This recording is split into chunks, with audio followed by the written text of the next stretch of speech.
ce tutoriel va aborder la fonction Bidetective de Pro Tools. Bidetective est une fonction avancée qui permet de manipuler le tempo, soit en modifiant la rythmique enregistrée pour la conformer à une grille, soit en modifiant la grille pour la conformer à une rythmique déjà enregistrée. Alors, Bidetective étant une fonction assez avancée et éventuellement complexe, le tutoriel sera séparé en plusieurs parties. Nous allons d'abord aborder une première partie dans laquelle nous allons apprendre à conformer une grille au jeu d'un batteur. Notre piste batterie, notre tempo et la fenêtre Bidetective qui s'ouvre avec les touches commande 8, le 8 étant celui du pavé numérique. Voilà, alors la première chose à faire pour commencer à travailler sur Bidetective, c'est de travailler sur une sélection. Donc il faut d'abord faire une sélection. Première précaution à prendre déjà. Éventuellement, on peut prendre la précaution de vérifier que toutes nos pistes sont en mode ici échantillon et non pas en mode tic. Vous voyez, bon, si elles sont en mode tic, ça peut ne pas être un drame, mais il faut se méfier. Ensuite, il faut que le mode ici soit le mode slip. Pourquoi? Parce que si vous utilisez le mode grid, les mouvements de votre curseur et la détection se fera sur la grille et non pas sur le jeu du batteur, ce qui présente absolument aucun intérêt évidemment. Donc on va commencer par faire une sélection. Alors pour ceci, je vais utiliser le changement de zoom, vous voyez. Alors notre batteur, vous voyez, si je fais jouer la sélection, notre batteur a joué sur un clic.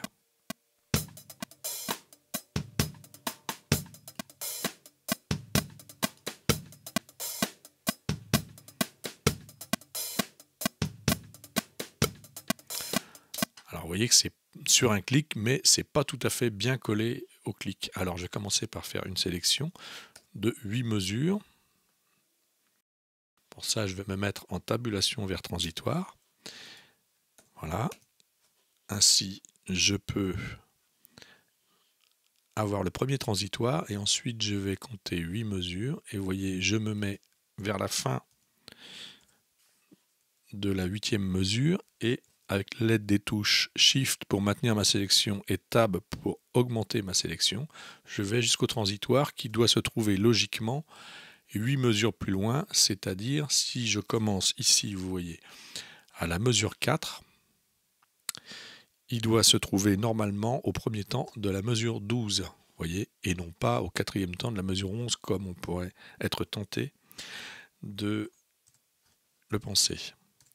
Voilà, donc j'ai ma sélection. Alors pour éviter d'avoir à la refaire plusieurs fois au cas où je la perdrais, je vais la mémoriser. Alors pour mémoriser ma sélection, je vais d'abord me mettre en sélection et ensuite impérativement en temps absolu. Parce que sinon, lorsque je vais manipuler le tempo, ma sélection va bouger et ce n'est pas vraiment le but recherché. Voilà.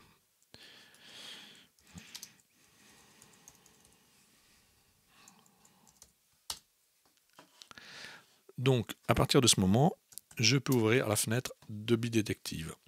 Alors, la première partie ici concerne les opérations qu'on va faire, le choix des opérations qu'on va faire avec Bidetective. D'abord, on peut travailler sur de l'audio ou du MIDI. Alors, vous voyez que si je clique sur MIDI, j'ai mes 3 dernières opérations qui disparaissent parce qu'elles ne sont pas justifiées en MIDI. Je vais travailler ici sur de l'audio. Pour travailler sur du MIDI, c'est exactement la même chose que pour l'audio, c'est juste un peu plus facile.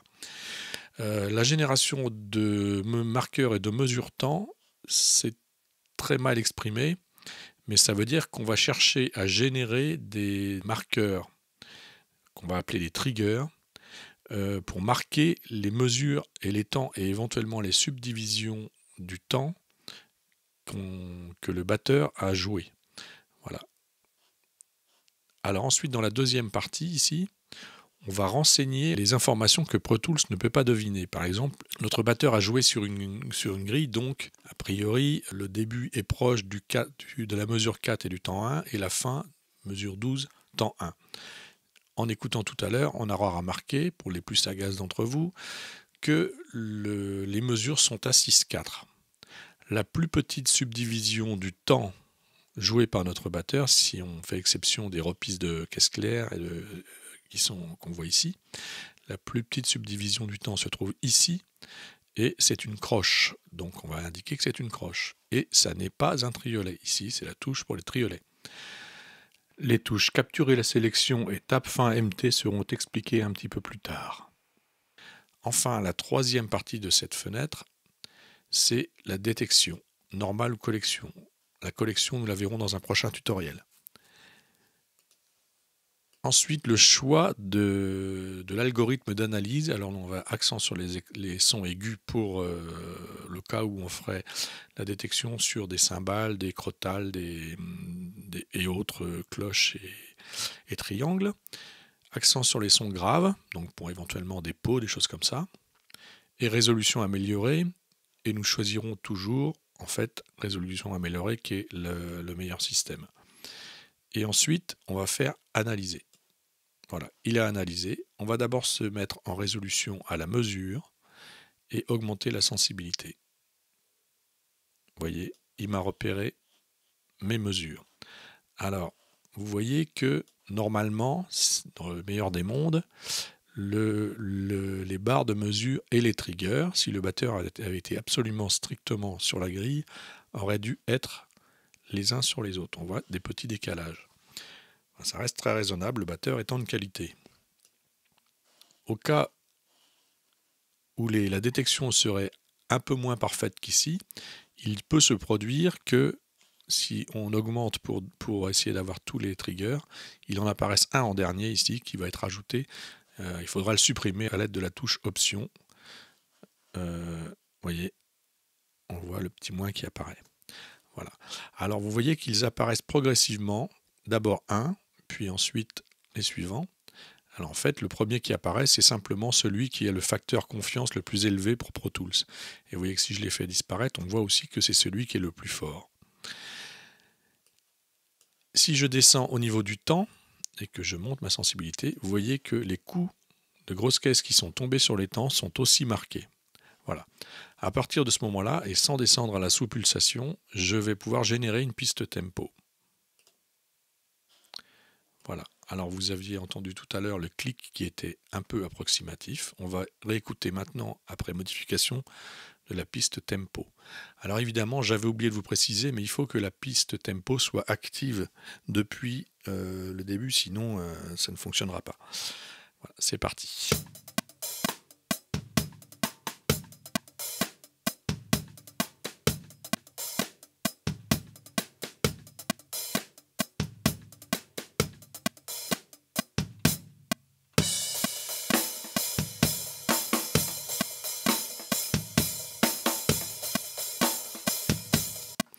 Alors voilà, vous avez remarqué que en ce qui concerne la mise en place sur les temps et les premiers, enfin sur tous les temps, on est parfait. Par contre, il subsiste encore entre les clics et les petits coups intermédiaires des décalages. Et ces décalages, ils sont dans les sous-pulsations qu'on voit ici.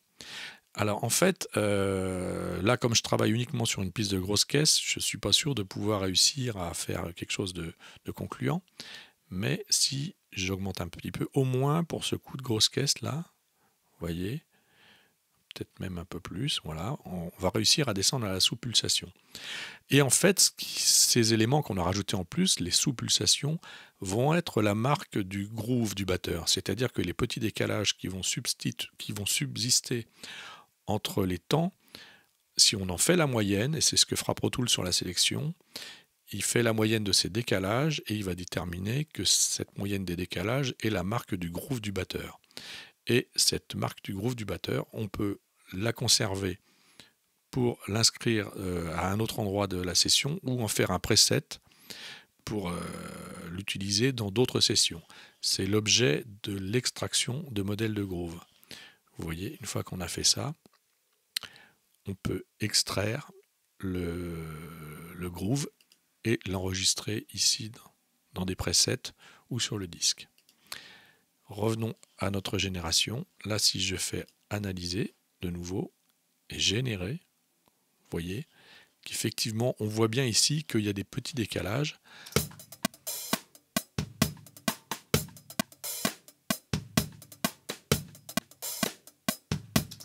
Alors, on est effectivement avec un clic qui est mieux collé à ce que fait le batteur, mais attention, ça peut être un piège. Donc, ça peut être intéressant de descendre à la sous-pulsation pour créer des presets ou pour récupérer le groove, mais pour créer une piste tempo, je conseille nettement de rester au niveau du temps. Voilà, de ne pas en faire trop, ça ne sert à rien. Et voilà, nous avons notre piste tempo. La suite au prochain tutoriel.